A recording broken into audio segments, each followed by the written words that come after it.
I'm having a cup of tea. I know I've got a boat to paint. I'm not at work. This is my own time. I mean, I'm having a cup of tea. When you go and get stuff, it's off. Get drinking tea. Right, that's the rubbing down complete. Now I shall get the Hoover and dust it, blow all the dust off. Then I'll go over with some fast drying degreaser that gets rid of wax and grease, any particles on the surface, and that should stop any cod's eyes developing. Cod's eyes? What is he on about? Well, here's a brief explanation. So you can see there on that little graphic those like craters. So in the centre of that would be the impurity, and that basically repels the paint away from the impurity, and that it causes a crater, and it looks awful on a finished paint job.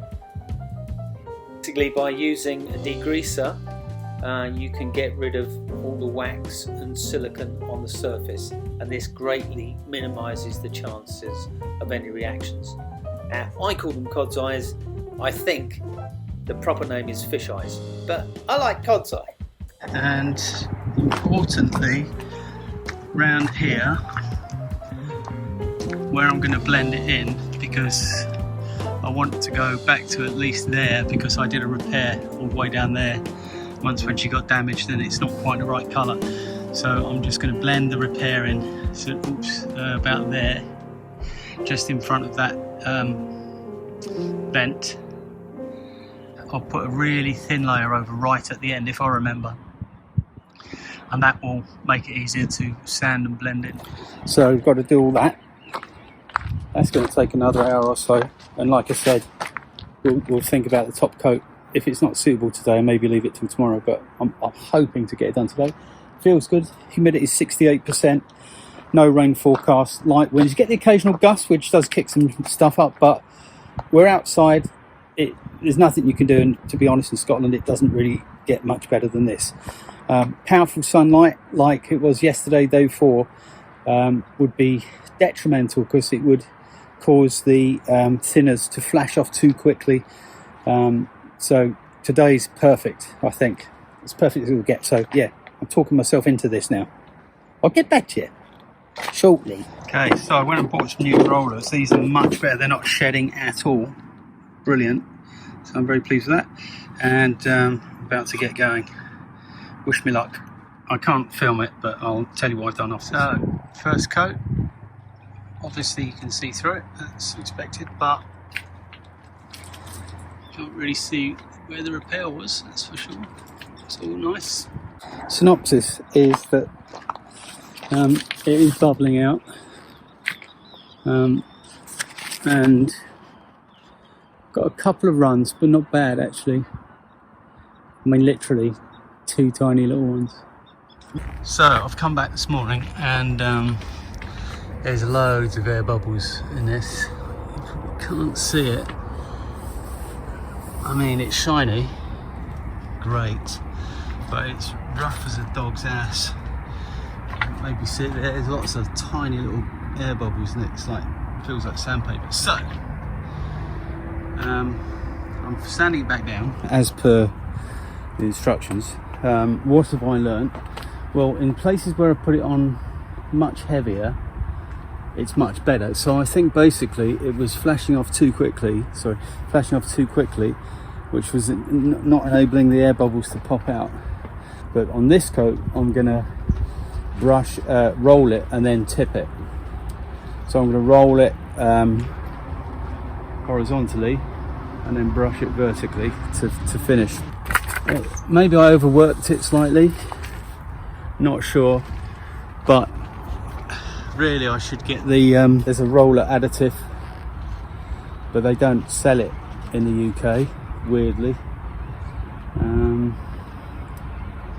So I think brush and tip will be fine. It's just that I've got to get on with it. Alright, layers. As she looks right now,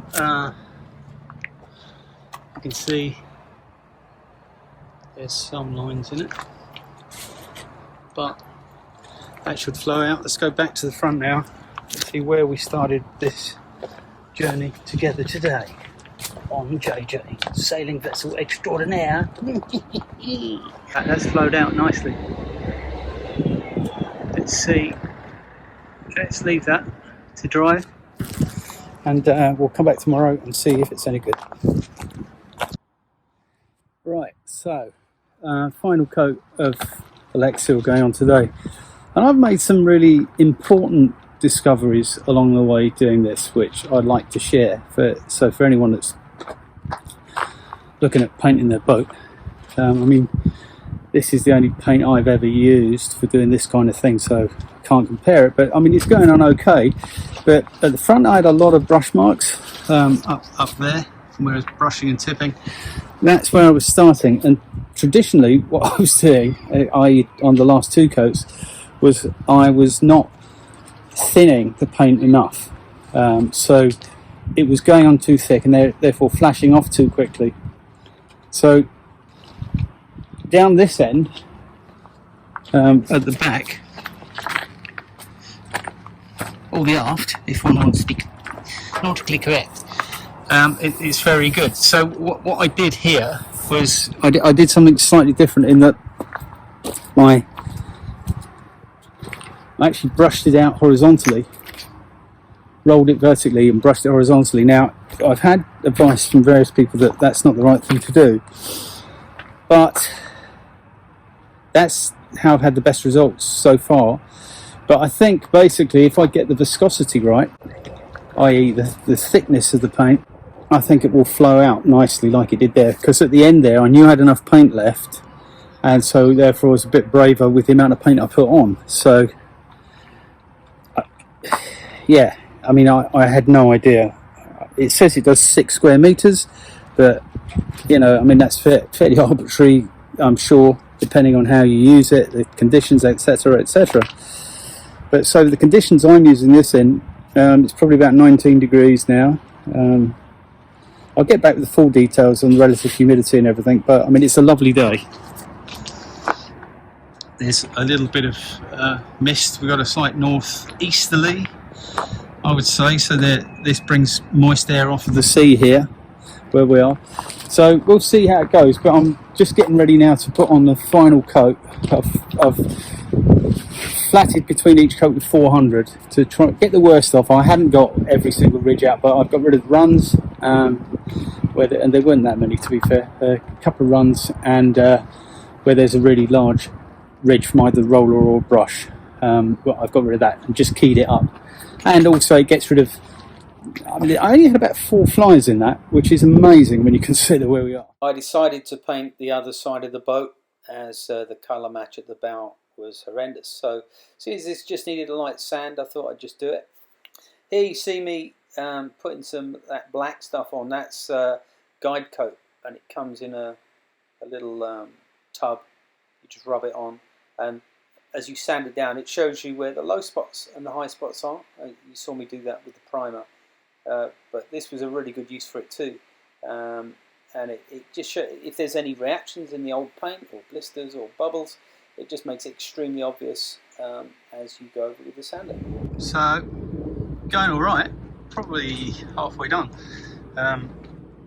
Definitely want to get some primer on that today. I've got some primer left, so I can just prime the bits that have been sanded bare. One of the things I will do is go over it with acetone to see if there's any cellulose repairs. I think there's a couple, and if there is, I found a good way to deal with that is literally wipe it off with acetone and then sand it, and that way you get back to gel coat or something that's 2-pack. Right, well, we go and paint this boat. It's 81% humidity, which is as good as it's going to get, I think, today. So we're just going to go for it. That's what it looks like at the minute. It's like camouflage, like a dappled what's it, whatever that is. Anyway, I'm going to get on with it. Try and do a time lapse.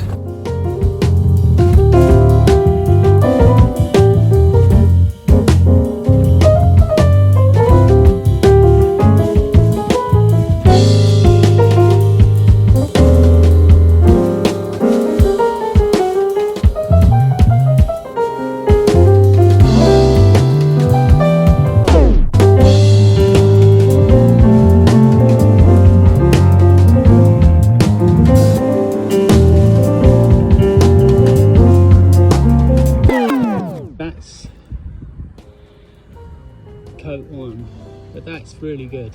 Yeah, look at that. Don't lean on it. I just lean on it, but it's nearly dry. So.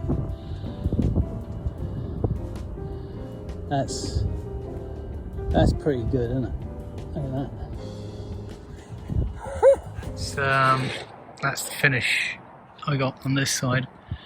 It's not all like that actually, but that's the best bit. But that's as good as a spray job, really. Probably slightly better. But one could polish that, but that would kind of break into the surface a bit if we flat polished it. I spoke to the rep and he said it's best if you can just leave it.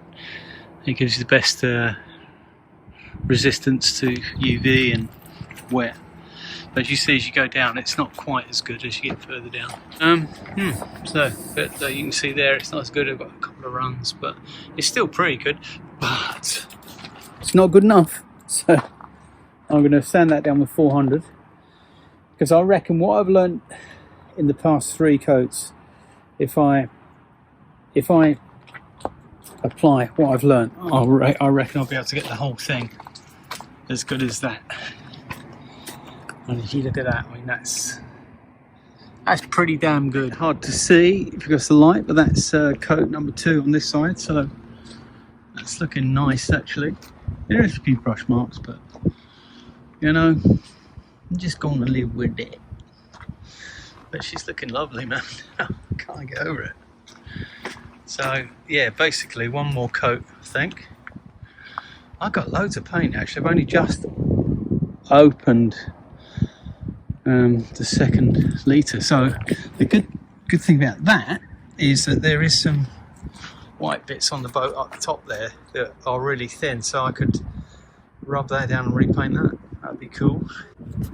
Very happy with that. So here's a walk round of the finished job. Pretty pleased. The stripe's got to go on. Obviously I'm still deciding what colour to have, but I think you can see it's really shiny. Not much in the way of brush marks. I've got the occasional dry spot, but I can polish that out. But I think you'll agree, she's looking pretty nice. So that's this side. Got up the front there, I don't know if you can see some dust. Got some dust in it. But that's not so bad, because I can, again, I'll just flatten that with a bit of 1200, 1500, and then polish it with my polishing mop and some compound, and then put some protective stuff on it, wax type of thing. Anyway, but that's this side. Again, transom needs cleaning up, but I think you agree, it looks pretty damn good. It's a million times better than it was, and this paint is, when it goes off, it's really hard, very shiny and very hard, so that's going to be great. Anyway, thank you for watching. Hopefully that was interesting. I'm really enjoying making these videos. It's great to be explaining stuff. It also makes me think a bit more about what I'm doing and how I can put that across. So thanks for watching. I've had some nice comments from people, and I very much appreciate that. So, YouTube speak. If you could like and subscribe if you watch the video, that would be fantastic. I don't even know why I'm saying that yet, but I think it helps something. It helps something. I don't know. Anyway, thank you for watching. And next time, I'm going to be putting the stripes on the boat, and not quite goes to plan. Ooh.